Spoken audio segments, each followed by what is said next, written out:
नमस्कार दर्शक तथा श्रोताहरू। आज थोरै चर्चा पृष्ठभूमिमा जुन तस्बिर छ त्यसको बारेमा गर्नेछु। कार्यक्रम प्रारम्भ गर्नु अघि यो कोशी बराजको तस्बिर हो। मैले 2016 तिर त्यस क्षेत्रको भ्रमण गर्दाखेरि यस बराजको तस्बिर लिएको हुँ। पृष्ठभूमिमा यो तस्बिर राख्नुको एउटा गम्भीर अर्थ छ। यो भारतसँगको नेपालको असमान सम्बन्धको एउटा भीमकाय प्रतीक हो। यसको निर्माणमा नेपाली माटो, नेपाली बालुवा, नेपाली ढुङ्गा मात्रै होइन, नेपाली श्रम पनि।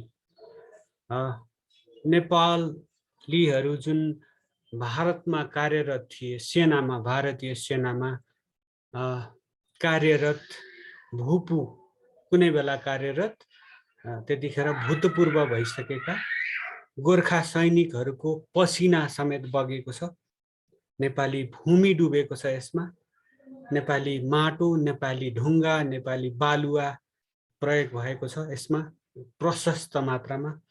अनि यो चाहिँ नेपाली जमिन डुबाएर भारतको बिहारमा बाढी नियन्त्रण गर्ने र सिंचाइ गर्ने उद्देश्यले बनाइएको तत्कालीन तथाकथित प्रजातान्त्रिक प्रधानमन्त्री नेपाली कांग्रेसका नेता मातृका प्रसाद कोइरालाको शासनकालमा बनाइएको, राजा महेन्द्र हुँदाखेरि बनाइएको संरचना, निर्माण सुरु गरिएको संरचना, बनाइएको संरचना हो।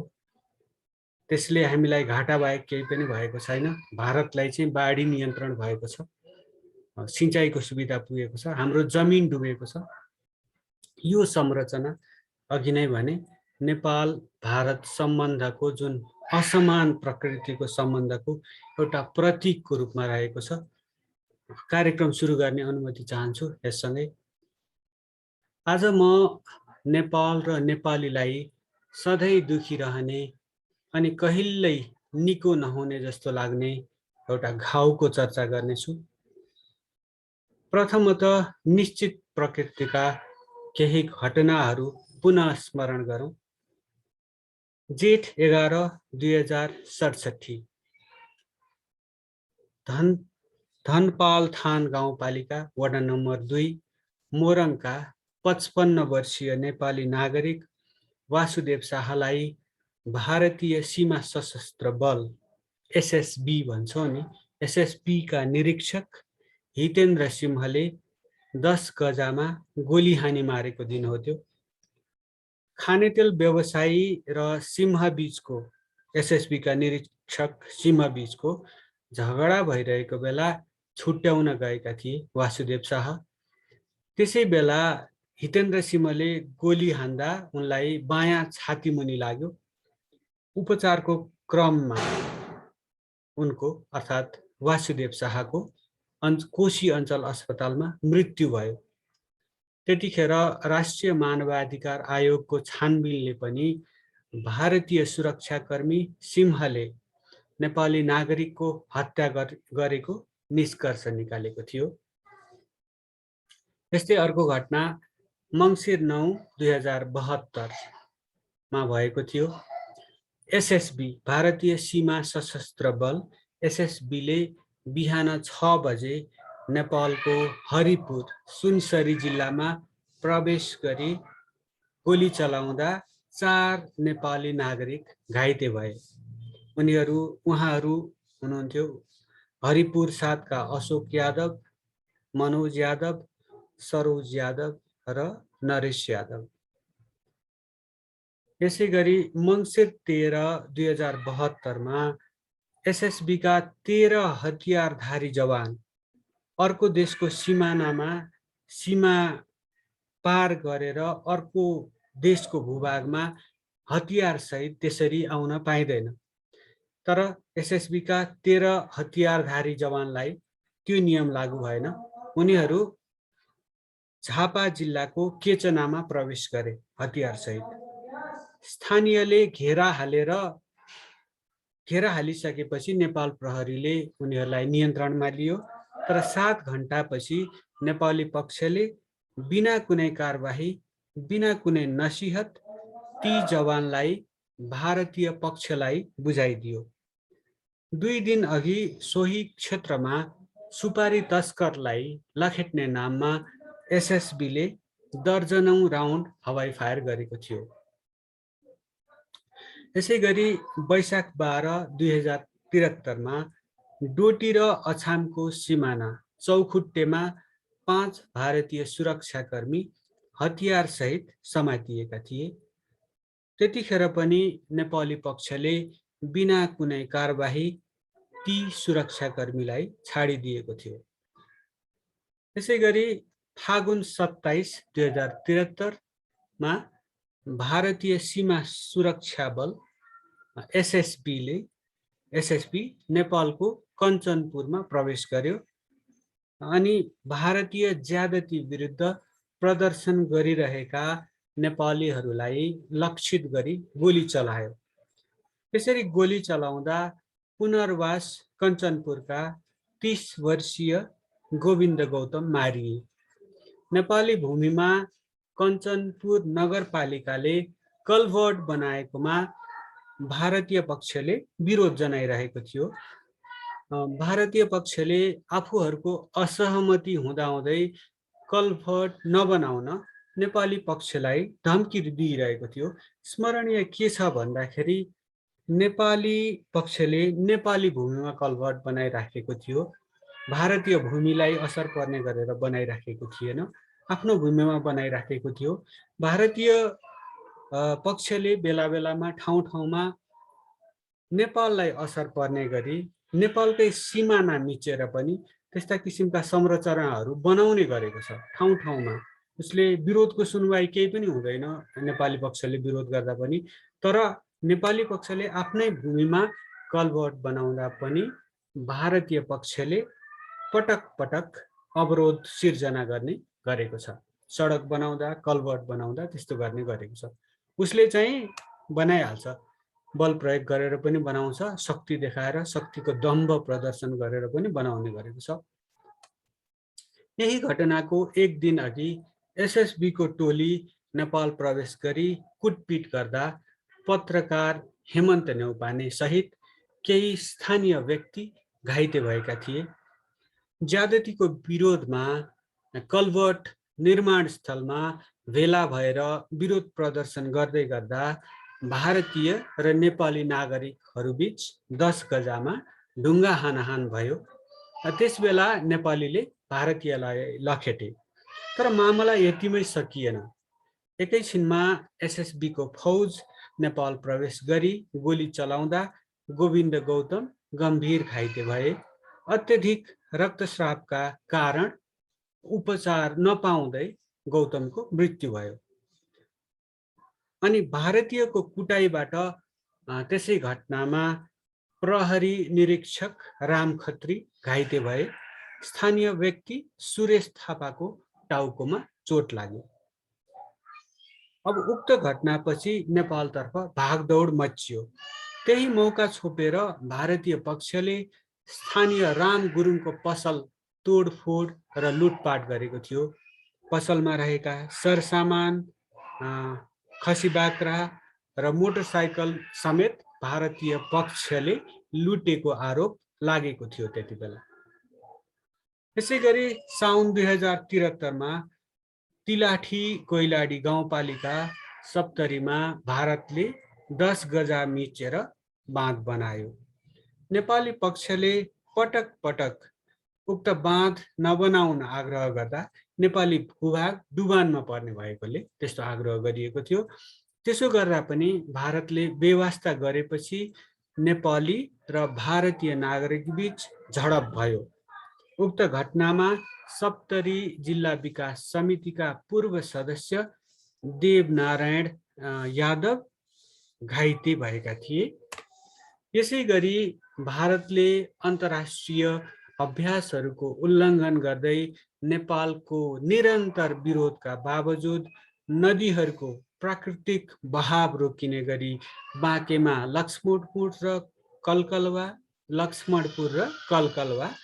कपिलवस्तुमा महली सागर, रूपन्देहीमा रसियावाल खुर्दलोटन, नवलपरासीमा लिटल गण्डक, रौतहटमा वाग्मती, लालबकैया लगायतका बाँध तथा तटबन्धहरू बनाउँदा नेपाली भूभाग डुबेको अनि नेपालको राष्ट्रिय सार्वभौमिकता खुम्चिएको अवस्था छ। अब यहाँ सुस्ता, महेशपुर, लिपुलेक, लिम्पियाधुरा, कालापानी आलो घाउ बनेर वर्षौंदेखि दुखिरहेको प्रसङ्ग पनि पुनः एकचोटि स्मरण गराउनु उचित हुन्छ।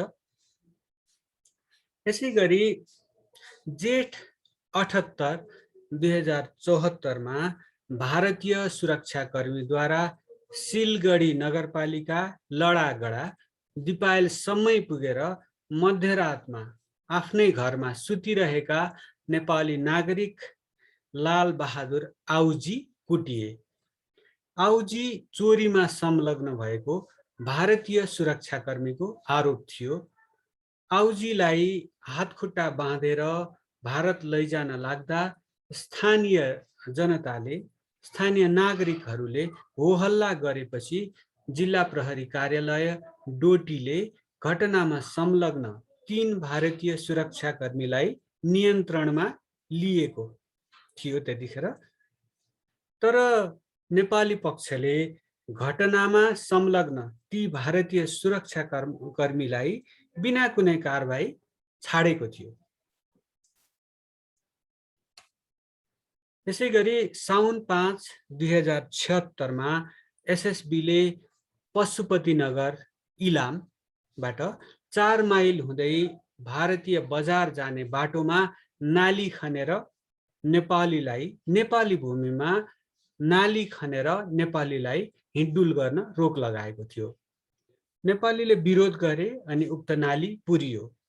नेपालको सरहदभित्र सन्दकपुर गाउँपालिकामा बाटो निर्माण गर्दा गैरीबास कमलपोखरी पर्यटन पदमार्गका अध्यक्ष उमेश गुरुङले 3 पटक भारतीय सुरक्षाकर्मीलाई स्पष्टीकरण दिनु परेको थियो। आफ्नै सरहदभित्र हिँडडुल गर्न त्यो पदमार्ग बनाउँदाखेरि पर्यटकहरूको लागि त्यो टुरिस्ट ट्रेल बनाउँदाखेरि पर्यटक पदमार्ग बनाउँदाखेरि गैरीबास कमलपोखरी पर्यटन पदमार्गका अध्यक्ष उमेश गुरुङले 3 पटक भारतीय सुरक्षाकर्मीलाई स्पष्टीकरण दिनु परेको। यसैगरी जेठ 16 2077 मा नेपालको सरहदभित्र वीरगञ्ज ठोरी हुलाकी सडक खण्डमा निर्माण गरिएको ठुटे खोलाको पुल सञ्चालनमा ल्याउन खोज्दा एसएसबीका हतियारधारी सुरक्षाकर्मी आई अवरोध सिर्जना गरेका थिए। स्थानीयले त्यस भारतीय हस्तक्षेपको विरुद्ध प्रदर्शन गरेका थिए। यसैगरी असार 22 2077 मा बेलौरी नगरपालिकाको पचुई कञ्चनपुर जिल्लामा एसएसबी सहितको भारतीय नागरिकको हुलले हुलाकी राजमार्ग कालोपत्रे गर्ने कार्यमा अवरोध पुर्याएको थियो। नेपाली भूमिमा हुलाकी राजमार्ग कालोपत्रे गर्ने कार्य भइरहेकोमा भारतीय पक्षले अवरोध पुर्याएको थियो। त्यसपछि जेठ 2078 मा एसएसबीले नै दोधारा चाँदनी नगरपालिकाको सुन्दरनगरका नारायण अधिकारीलाई आफ्नो खेतमा बेसारको हलेदो भन्छन्, हलेदो खेती गर्न रोक लगाएको थियो। अधिकारी परिवारले बेसार लगाएको जग्गाको धनी पूर्जा आफूहरूसँग रहेको दाबी गरेको छ। यति आफ्नो जग्गामा उनीहरूको दाबी अनुसार आफ्नो जग्गामा खेती गर्दा पनि एसएसबीले गर्न नदिएको, गर्न खोज्दा पनि यस्तो अवस्था छ सीमामा। यसैगरी असार 20 2078 मा कञ्चनपुरको पुनर्वास वडा नम्बर 11 डोके बजारमा एसएसबीको गौरी फन्टामा कार्यरत एक जवानले रुखको छाहारीमा बसेका 3 महिलालाई दुर्व्यवहार गरेको नेपाल प्रहरीकै प्रतिवेदनमा उल्लेख छ। त्यसैगरी साउन 16 2078 त ब्यास गाउँपालिका वडा नम्बर 2 मालगाउँ दार्चुला जिल्लाका नेपाली नागरिक जयसीमा धामी 30 वर्षीय जयसीमा धामी नेपालको मालघाटबाट ट्विनको प्रयोग गरी महाकाली तर्दै थिए। उनलाई भारतीय सीमा भएर दार्चुला सदरमुकाम हुँदै काठमाडौँ जानु थियो, किन यो वैदेशिक रोजगारमा खाडी मुलुकमा जाने प्रक्रिया सुरु गर्नको लागि उनलाई भारतीय भूमि भएर नेपालको दार्चुला जिल्लाको सदरमुकाम खलङ्गा हुँदै अनि काठमाडौँ जानु थियो। किन भन्दाखेरि सिमानामा हाम्रोतर्फ सडकहरूको बाटोहरूको दुरावस्था छ अनि त्यसरी पैदल त्यताबाट जान सक्ने अवस्था छैन आफ्नै भूभागबाट। त्यही भएर भारतीय भूभाग भएर कतिपय नेपालीहरू अनि यता खलङ्गा आएर अब काठमाडौँ लाग्नुहुन्छ, अरू ठाउँतिर पनि जाने क्रम चल्छ। त्यस्तो अवस्था छ सीमाञ्चलमा दार्चुलामा। अनि नेपाली अब अघि नै भनिहालेँ, हजारौं नेपालीहरूको यो बाध्यता छ, लाखौं नेपालीहरूको यस्तो बाध्यता छ सीमाञ्चलमा। तर के भइदियो भन्दाखेरि महाकाली नदी तर्दा तर्दै ट्विन मार्फत महाकाली नदी तर्दा तर्दै एसएसबीका एक जवानले त्यो ट्विन काटिदिए। जयसिंह धामी ट्विन तर्दै थिए, एसएसबीका जवानले काटिदिए त्यो ट्विन। यतापट्टि प्रत्यक्षदर्शीहरू के भन्छन् भन्दाखेरि हामीहरूले अनुनय विनय गर्यौं महाकालीको वल्लो भागबाट पल्लो भागमा रहेका एसएसबीलाई अनुनय विनय गर्यौं, सलाम समेत ठोक्यौं, मान्छे तर्दैछ ट्विन नकाटिदिनुहोस् भनेर अनेक थरी अनुनय विनय गर्दा गर्दै पनि एसएसबीले ट्विन काटिदियो भन्ने प्रत्यक्षदर्शीहरूको आरोप छ। अनि यसरी काटिदिँदाखेरि जयसिंह धामी महाकाली नदीमा खसी बेपत्ता भए। 30 वर्षीय युवक, लाउला खाउलाको उमेरका युवक एसएसबीले ट्विन काटिदिँदाखेरि महाकाली नदीमा खसे अनि बेपत्ता भए भनिन्छ। अब प्रत्यक्षदर्शीहरूको बयान चाहिँ त्यो छ। नेपाली नागरिक धामी मात्रै होइन, हजारौं भारतीय नागरिक समेत खुला सीमा काटेर, खुला सीमा भएर बिना कुनै रोकटोक दैनिक जसो नेपाल प्रवेश गर्ने गर्छन्। उनीहरू कामको लागि पनि गर्छन्, कारोबारको लागि गर्छन्, विभिन्न प्रयोजनको लागि खुला सीमा मार्फत हजारौं भारतीय नागरिकहरू पनि नेपाल प्रवेश गर्छन्। नेपाली नागरिक भने नेपाली नागरिक धामीको व्यवहारप्रति सशंकित हुने, अब यो अप्ठ्यारो समय छ, त्यस्तै केही क्रियाकलाप गर्नलाई सीमा महाकाली नदी प्रवेश गरेको हो कि गरेको जस्तो शङ्का लागेको भए एसएसबीले, भारतीय पक्षले धामी नदी तर्ने बित्तिकै उनलाई नियन्त्रणमा लिएर सोधपुछ गर्न सक्थ्यो, केरकार गर्न सक्थ्यो। नेपालले यसरी युद्धरत पक्षले पनि नगर्ने किसिमको सर्वथा निकृष्ट एवं नृशंस व्यवहार भारतीय नागरिक प्रति, कुनै पनि भारतीय नागरिक प्रति गरेको दृष्टान्त छैन। प्रत्यक्षदर्शीहरूको, उक्त घटनाका प्रत्यक्षदर्शीहरूको बयानलाई आधार मान्ने हो भने संसारको सबैभन्दा ठुलो प्रजातन्त्र भएकोमा गर्व गर्ने नेपाल र दक्षिण एसियाका अन्य देशहरूलाई अनि विभिन्न अरू देशहरूलाई पनि प्रजातन्त्र र मानवाधिकारको पाठ पढाएर नथाक्ने भारतले संयुक्त राष्ट्रसङ्घीय सुरक्षा परिषदको अस्थायी सदस्य भई कार्य गरिरहेको बेला कुनै परिहा स्टेटले समेत नगर्ने किसिमको निकृष्ट व्यवहार प्रदर्शन गर्यो उक्त धामी प्रकरणमा। पुनः एकपटक निहित स्वार्थका लागि नेपाल सरकारले प्रत्यक्षदर्शीहरूको बयानलाई पत्याओस् नपत्याओस् नेपाली नागरिकले उक्त बयानप्रति शङ्का गर्नुपर्ने कुनै कारण देखिँदैन। स्मरणीय छ, नेपाल भारत बीच 1880 किलोमिटर लामो सीमा छ। भारतीय एसएसबी 3-3 किलोमिटरको दूरीमा तैनात छ सीमामा। उनीहरूको सङ्ख्या ठुलो छ, बन्दोबस्ती राम्रो छ, अत्याधुनिक हात हतियारले लैस छन् उनीहरू। यता सीमा क्षेत्रमा नेपाल प्रहरीको उपस्थिति छ न त 64 वटा सीमा प्रहरी चौकी छन्।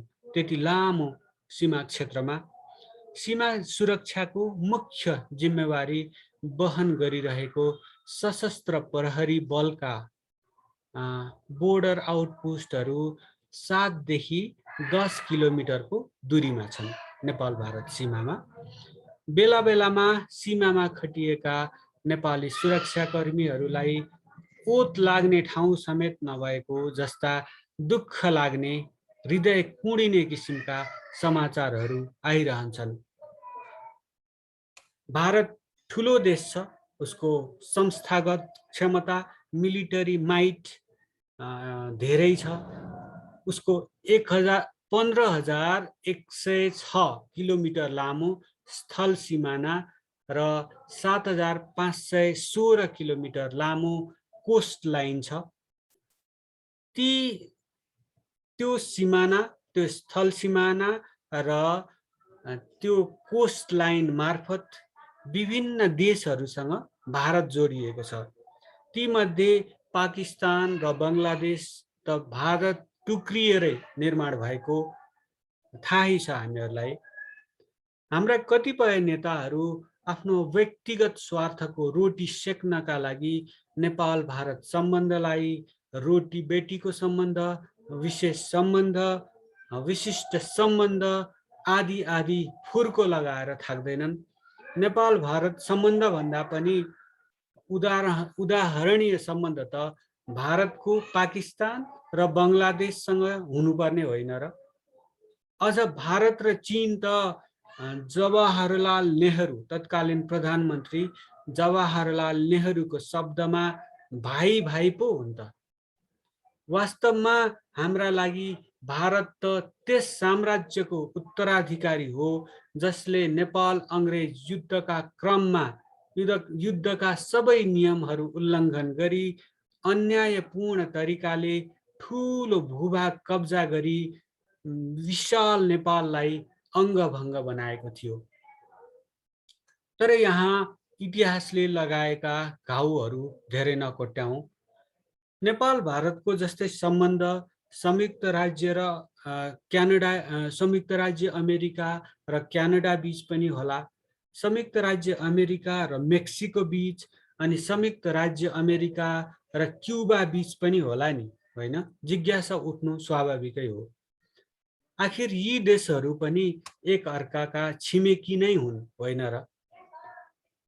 यी मध्ये नेपाल भारत सम्बन्ध संयुक्त राज्य अमेरिका र मेक्सिको बीचको जस्तो पो होला कि? यस सम्बन्धमा दर्शकहरूलाई, श्रोताहरूलाई यो अमेरिका र मेक्सिको बीचको ऐतिहासिकदेखि अहिलेसम्मको सम्बन्धको विस्तृत अध्ययन गर्नुहुन म अनुरोध गर्दछु।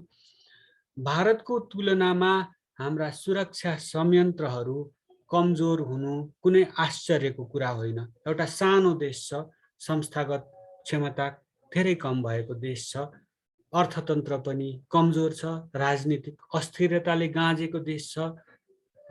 यस्तो अवस्थामा आकारकै आधारमा पनि हाम्रा सुरक्षा संयन्त्रहरू भारतका संयन्त्रहरू जस्तो बलियो हुने कुरै भएन। तर याद गर्नुपर्ने, ख्याल गर्नुपर्ने कुरा के छ भन्दाखेरि देशहरू आकारमा साना र ठुला हुन सक्छन्, तर सार्वभौमिकता, राष्ट्रिय सार्वभौमिकताका आधारमा देशहरू, संसारका सबै देशहरू समान छन्। अनि जुनसुकै रूप, जुनसुकै रङको भए पनि हाम्रो राजनीतिक नेतृत्व, हाम्रो कर्मचारी तन्त्रले राजनीतिक, कूटनीतिक तहमा यस्ता ज्यादतीहरू जुनसुकै देशबाट भएको होस्, त्यस्ता ज्यादतीहरूको विरोध गर्नुपर्ने हो।